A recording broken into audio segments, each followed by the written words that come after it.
పాండవులకు కౌరవులకు జరిగిన ఈ ఘోర యుద్ధంలో మన ముగ్గురం మాత్రమే నాశనం కాకుండా మిగిలి ఉన్నాం. బలవంతులైన వారందరూ పాండవుల చేతిలో మరణించటం అనేది కాలమహిమ అనుకుంటున్నారు. కనుక ఇప్పుడు చేస్తున్న పనిని తత్వదృష్టితో కూడా ఆలోచించాలి. గతంలో దుష్కరమైనటువంటి కార్యాల్లో చూపిన నిష్టను ఇప్పుడు మనం చూపించాలి. మీ ప్రజ్ఞ నశించిపోకూడదు మోహంతో, అంటే ప్రజ్ఞ అనేటువంటి మోహంతో నశించిపోకూడదు. ఇప్పుడు నేను చెప్పిన ఈ మహాకార్యంలో మనకు మంచి చేసే విషయం గురించి చెప్పండి అన్నాడు అశ్వత్థామ. శ్రీకృష్ణాయ పరమాత్మనే నమః. 2వ అధ్యాయం. అశ్వత్థామ, నేను ఈ రాత్రి సమయంలో మన శత్రువులను చంపుతాను అని తాను చేయాలనుకున్నటువంటి క్రూర కర్మను కృపుడికి అంటే కృతవర్మకు చెప్పాడు. అప్పుడు కృపాచార్యుడు ఇలా అన్నాడు, ఓ అశ్వత్థామ, నువ్వు చెప్పిందంతా నేను విన్నాను. అయితే ఇప్పుడు నేను చెప్పే మాటలు నువ్వు కూడా విను. మానవులందరూ 2 విధాల ప్రయత్నాలకు కట్టుబడి ఉంటారు. అవి దైవ ప్రయత్నం, మానవ ప్రయత్నం. ఈ రెండింటినీ మించినది మరొకటి లేదు.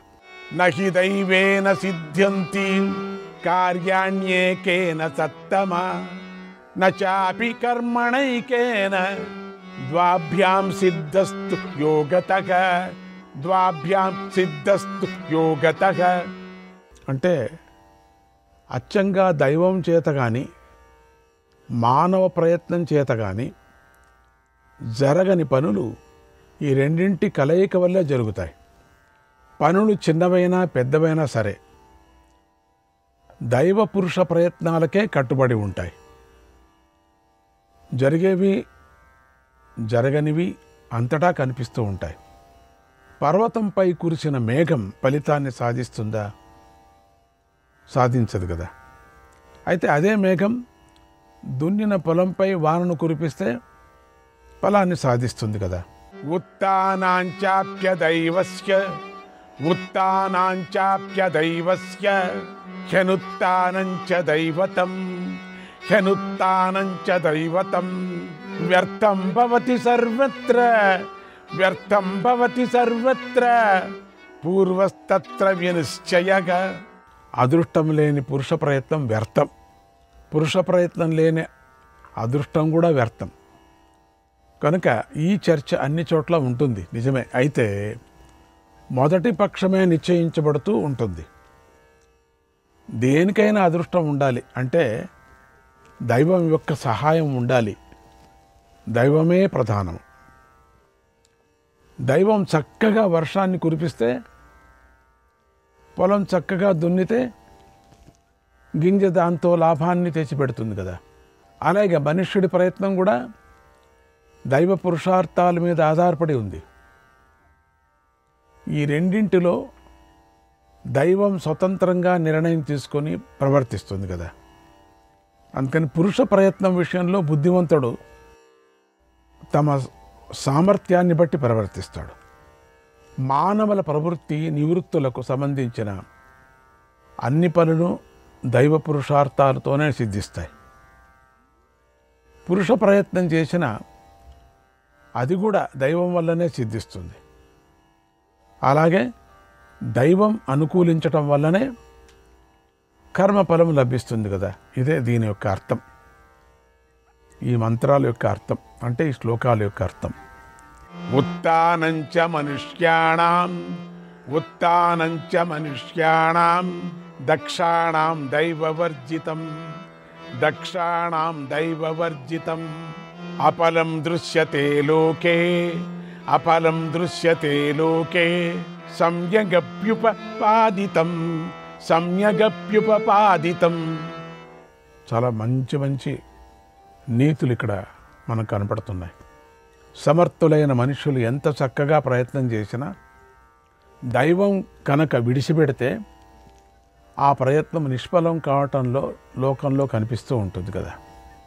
అభిమానహీనులైన మనుష్యులు సోమరితనంతో పురుష ప్రయత్నాన్ని నిందిస్తారు, కానీ దాన్ని బుద్ధిమంతులు మెచ్చుకోరు.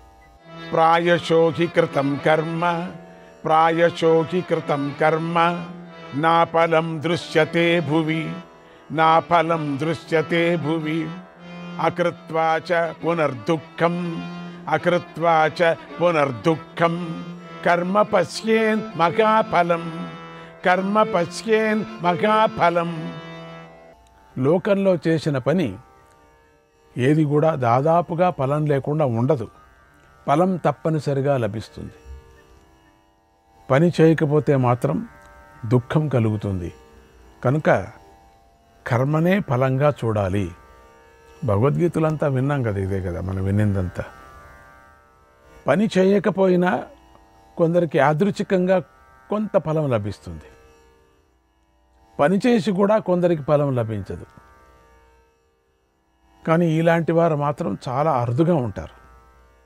శక్నోతి జీవితం దక్షః నాలసః సుఖమేధతే. సమర్థుడు జీవిస్తాడు, సోమరి సుఖాన్ని పొందలేడు. జీవలోకంలో సమర్థులందరూ దాదాపుగా మంచి చేయాలనే కోరుకుంటూ ఉంటారు.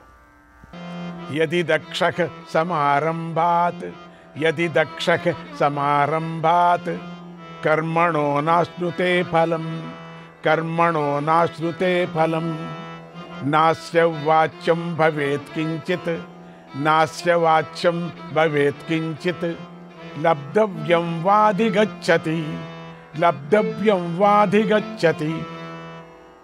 ఒక్కొక్కసారి సమర్థుడు కర్మను ప్రారంభించి కూడా కర్మఫలాన్ని పొందలేకపోతాడు. దాన్ని అతడికి నిందించి లాభం లేదు, ప్రయోజనం లేదు. కానీ అతడు తప్పకుండా తన లక్ష్యాన్నే ఖచ్చితంగా పొందుతాడు, అందులో అనుమానమే లేదు.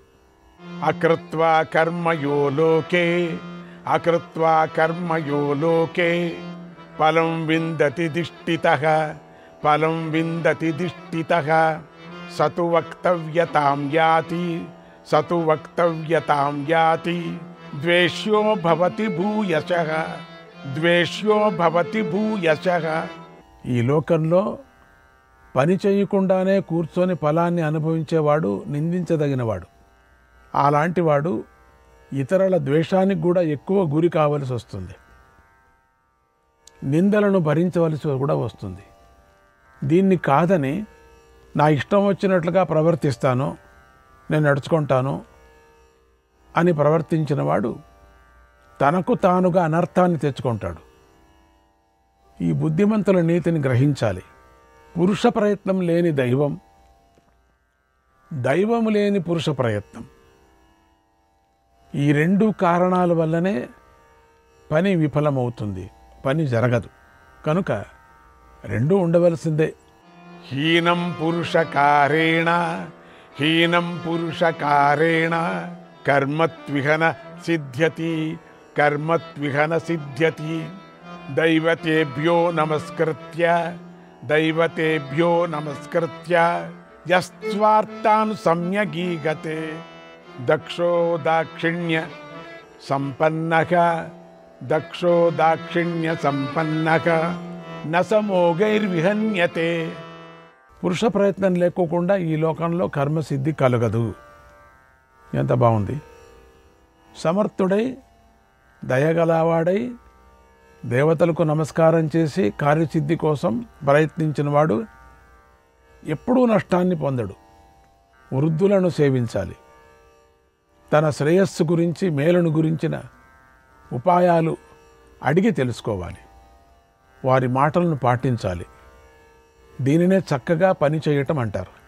ఉత్తాయోత్తాయ హి సదా ఉత్తాయోత్తాయ హి సదా ప్రష్టవ్యా వృద్ధ సమ్మతాగా ప్రష్టవ్యా వృద్ధ సమ్మతాగా తేస్మయోగే పరం మూలం తేస్మయోగే పరం మూలం తన్మూలా సిద్ధిరుచ్యతే తన్మూలా సిద్ధిరుచ్యతే.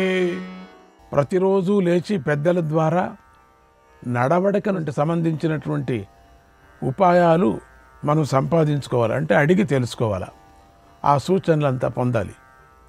వారు చెప్పిన ఉపాయాలే ఫలాన్ని లభించేలాగా చేయటంలో మూల కారణాలు అవుతాయి. అంటే పెద్దల మాట విని అభివృద్ధి కలిగించే కర్మను చేస్తే ఆ కర్మ ఫలితాన్ని అతి కొద్ది కాలంలోనే లభించేలాగా చేస్తుంది.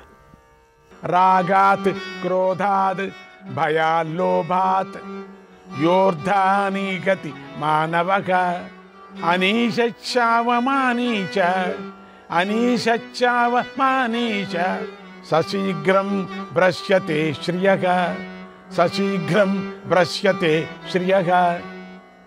తనను తాను అదుపు చేసుకొనివాడు, ఎవరెవరు చేసుకోలేరో తన కంట్రోల్ తనకే లేకపోతుంటుంది ఒక పర్యం. ఇతరులను పరాభవించేవాడు ఎప్పుడు ఇంకొకరిని తిడుతూనే ఉంటాడు. రాగం ద్వారానో క్రోధం ద్వారానో భయలోభాల వల్లనో అర్థాలను కోరకపోయినా కూడా వెంటనే సంపదలకు దూరమైపోతాడు. దుర్యోధనుడు లుబ్ధుడు, మూఢుడు, దీర్ఘదృష్టి లేనివాడు. ఏమాత్రమూ ఆలోచించకుండా, ఎవరి అంగీకారాన్ని సమ్మతిని పొందకోకుండా పనిని ప్రారంభించాడు. అతడు మేలు కోరుకుంటున్నట్టు వారిని తిరస్కరించాడు కూడా. దుర్మార్గులతో సంప్రదింపులు జరిపాడు. అందరూ వారిస్తున్నా వినలేదు. అంతకన్నా గుణవంతులైన పాండవులతో శత్రుత్వాన్ని తెచ్చుకున్నాడు. అతడు మొదటి నుంచి చెడు స్వభావం కలవాడు. ధైర్యాన్ని ప్రదర్శించలేదు, మిత్రుల మాట వినలేదు. ఇప్పుడు పని చెడిపోగానే ఎంతో బాధపడుతున్నాడు. ఏం ప్రయోజనం? ఆ పాపిని మనం అనుసరిస్తున్నాం. అందువల్లనే మనకు కూడా అతి దారుణమైన ఈ కష్టం కలిగింది.